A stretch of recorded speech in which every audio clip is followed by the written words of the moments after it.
Siapa lagi nih? Pembuktian induksi sama kontradiksi. Nah, ya, memang itu agak membingungkan. Yang terakhir aja saya jelaskan. Kemudian ini ada power set AB dengan BA. Apakah sama? Nah, coba yang lainnya jawab nih. Power set AB dengan BA sama atau tidak?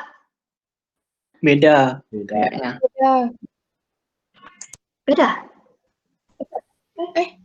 Sama. Coba dulu. Sama harusnya, Bu.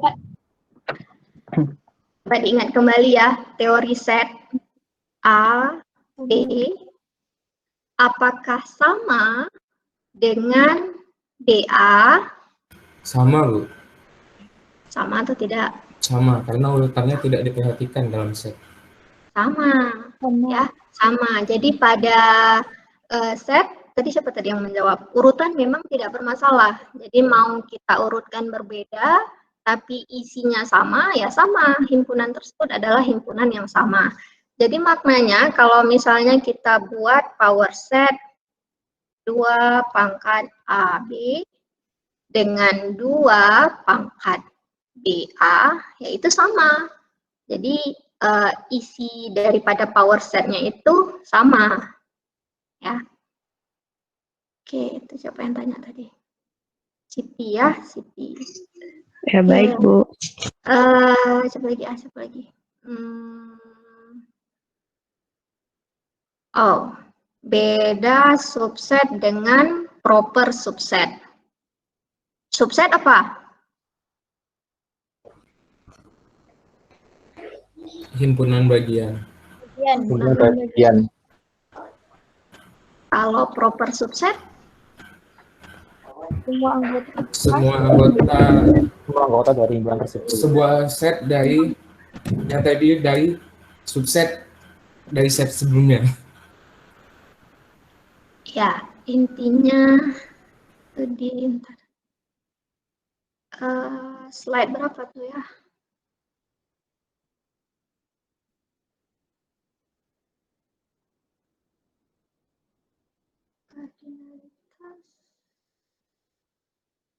Oke, nih ya. Nah, apa bedanya subset? Nah, subset ini secara umumnya ya subset bagian daripada set, ya, bagian daripada set. Nah, lambang daripada subset itu seperti ini. Jadi ada ini tanda himpunan bagiannya, subsetnya, kemudian ada tanda, nah ada garisnya. Jadi tanda garis di bawah ini menandakan bahwa sama dengan, maknanya apa? Himpunan A itu boleh saja sama dengan himpunan B, atau himpunan A bisa saja merupakan bagian daripada himpunan B. Nah, itu yang kita katakan subset. Maknanya antara kedua himpunan tadi boleh sama persis, ya, subset. Nah, kemudian yang dikatakan proper subset maknanya antara A dengan B ini nggak boleh sama, ya, tapi haruslah A ini merupakan bagian daripada B. Nah, jadi kalau kita gambar ya bentuknya lebih kurang seperti ini. Jadi A ini adalah bagian daripada B, tapi bukan A sama dengan B. Ya, jadi secara umumnya pengertian subset itu seperti ini. Nah, tapi kalau dia adalah proper subset, maka tanda sama dengannya ini tidak ada. Oke. Baik. Apa lagi tadi pertanyaannya? Oke, itu pertanyaan hadiah, hadisirat. Udah dipahami? Udah bisa dipahami?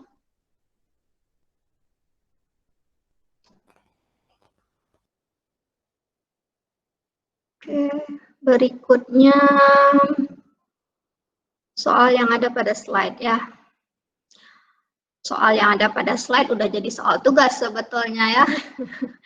Tapi nggak apa, saya akan menjelaskan beberapa saja. Ya, soal yang ini ya maksudnya. Siapa tadi yang tanya? Gazi ya? Oke, Gazi. Iya, Bu. Ya. Yang bagian bawahnya, Bu. Yang ini? Atau yang ini? Bebas lah, Bu, yang mana ya, Bu. Oke, kita bahas dulu yang slide 47 nih ya. Nah, pertanyaan pertama. 2 anggota dari himpunan 1, 2, 3. Betul atau salah? Betul. Betul. Betul. Karena memang 2 ini anggota dari himpunan 1, 2, 3. Oke, ini betul.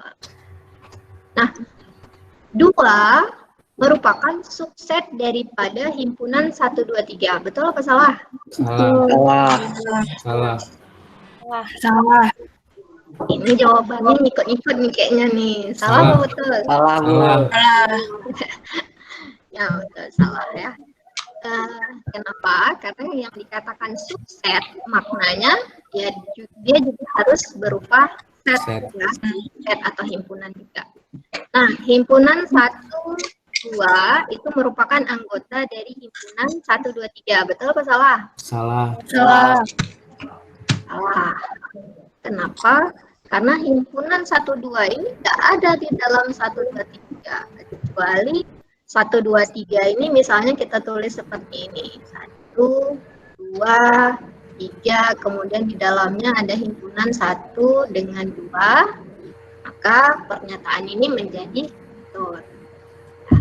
Kemudian yang keempat, himpunan 1, 2 merupakan subset daripada himpunan 1, 2, 3, betul? Betul. Benar. Betul. Ini sudah nggak perlu dijelaskan lagi ya, karena terkait dengan materi subset tadi. Kemudian himpunan kosong anggota daripada himpunan ABC. Salah. Salah. Betul apa salah? Salah, Bu. Salah.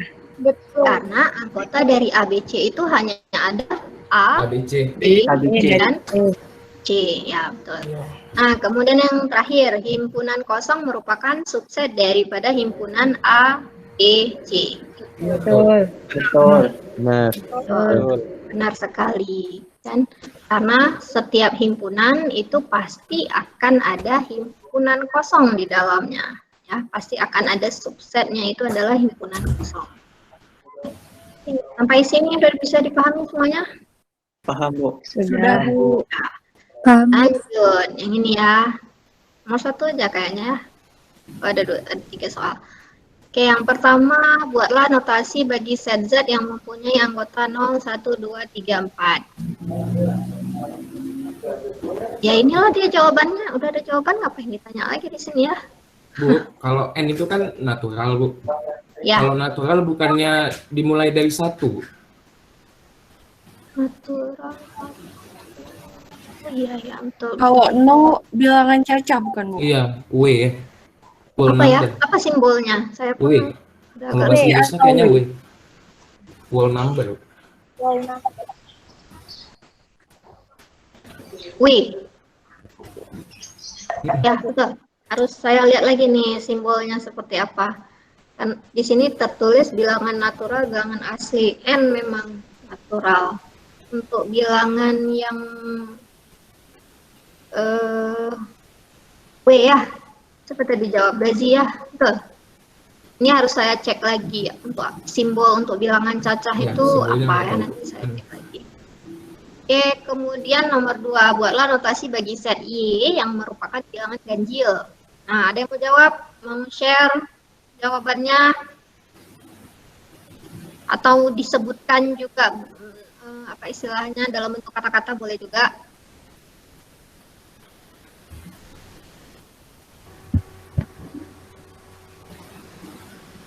Tes dulu ya, Bu. Ya, siapa mau jawab? Tes dulu, Bu. Ya, silakan.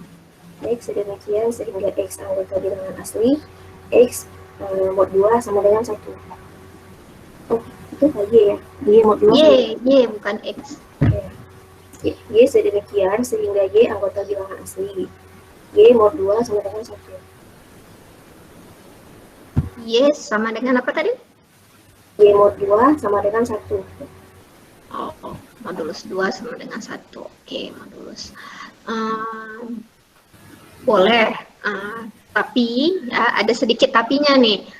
Karena modulus itu adalah konsep dari pemrograman. Ya, jadi modulus konsep dari pemrograman. Sedangkan ini adalah konsep matematika. Jadi teori bahasa dan otomata ini sebetulnya matematika juga. Ya. Jadi kalau kalian masuk ke informatika ini, aduh, kayaknya matematika di mana-mana, hampir setiap semester ada matematik kan. Nah, ini ketemu lagi matematikanya. Jadi teori bahasa dan otomata ini merupakan bagian dari konsep yang ada di dalam matematika juga.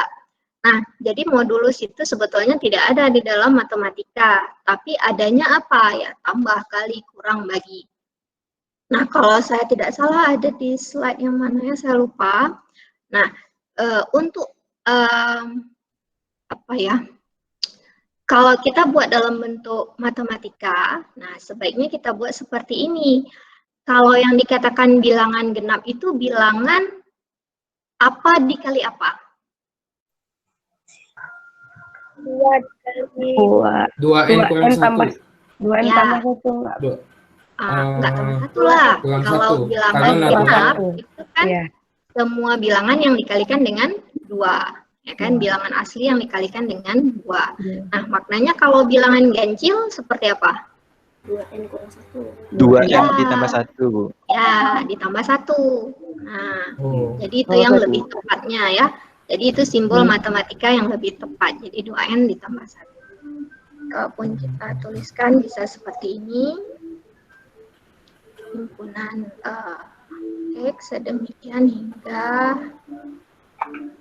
X anggota dari N, di mana X-nya itu sama dengan 2N tambah 1, N lebih sama dengan 1 apa 0? N udah pasti lebih sama dengan 0 nggak? N lebih sama dengan 0 ya. Ibu, tapi kalau misalnya 2N tambah 1, angka 1 bukannya nggak masuk, Bu? Kalau N-nya lebih sama dengan 0, berarti 2 kali 0, 0. 0 tambah 1, 1. Oh, 1 masuk kan? tapi kan N Naturalnya bukan, kenapa natural, Bu? Bu, bukannya N itu dari 1 mulainya, Bu? Kan 0 nggak masuk di bilangan natural. Ya, sorry, silap. Bukan N berarti ya. W. Oh. W. W. Tapi ini simbolnya ini saya cek kembali apa W atau apa ya.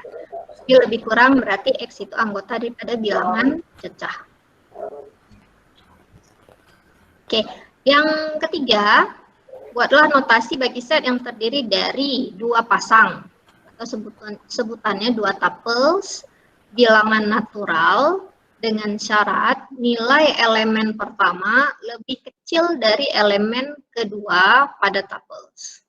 Gimana? Ada yang ada jawaban? Atau malah itu yang bingung itu yang ingin ditanyakan ya? Agak bingung di situ, Bu. Itu pakai relasi ya, Bu? Karena kan ini 2 pasang. Ya, jadi himpunannya itu ada 2 pasang, bukan hanya 1. Kalau misalnya seperti contoh 1 dengan 2 tadi kan hanya ada 1 angka saja, sedangkan ini adalah 2 pasang angka. Jadi itu bisa kita buat seperti ini.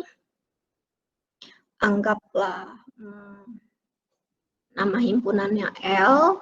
Nah, karena dikatakan 2 pasang, berarti ada pasangan. Nah, kira-kira seperti ini. Kemudian, lupa himpunannya. Ya. Oke, nah syaratnya apa?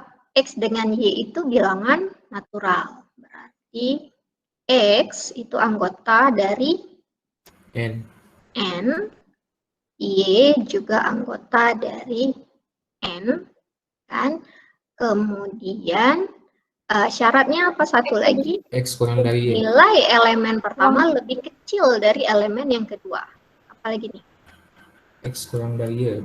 X harus kurang dari Y. Ya itulah dia. Itu dia jawabannya. Paham? Ada yang ingin ditanyakan sampai sini? Jadi maksud dari 2 pasang tuh gimana? Ini yang dikatakan sebagai 2 pasang atau 2 tuple, ini dia maknanya. X dengan Y. Mau kita buat A, B boleh juga, nggak ada masalah. Itu hanya sekedar simbol. Tapi kalau pada contoh yang pertama dengan yang kedua ini, itu bermakna satu pasang, satu tapel aja. Nah, biasanya nggak dituliskan lagi ya. Jadi dari sisi soal pun nggak dituliskan lagi, satu pasang nggak dituliskan. Tapi kalau udah dibilang dua pasang, maknanya ada dalam himpunan tersebut itu ada bentuk pasangan seperti ini, ada X, Y. Maka ini kalau misalnya kita lihat kira-kira contoh ya, contoh hasil daripada himpunan L ini apa? Di mana nilai X kurang dari Y. 1 kurang dari 2, 1,2, 1 kurang dari 2, 2,3, 3, Seterusnya. dan seterusnya, 2,3, dan seterusnya.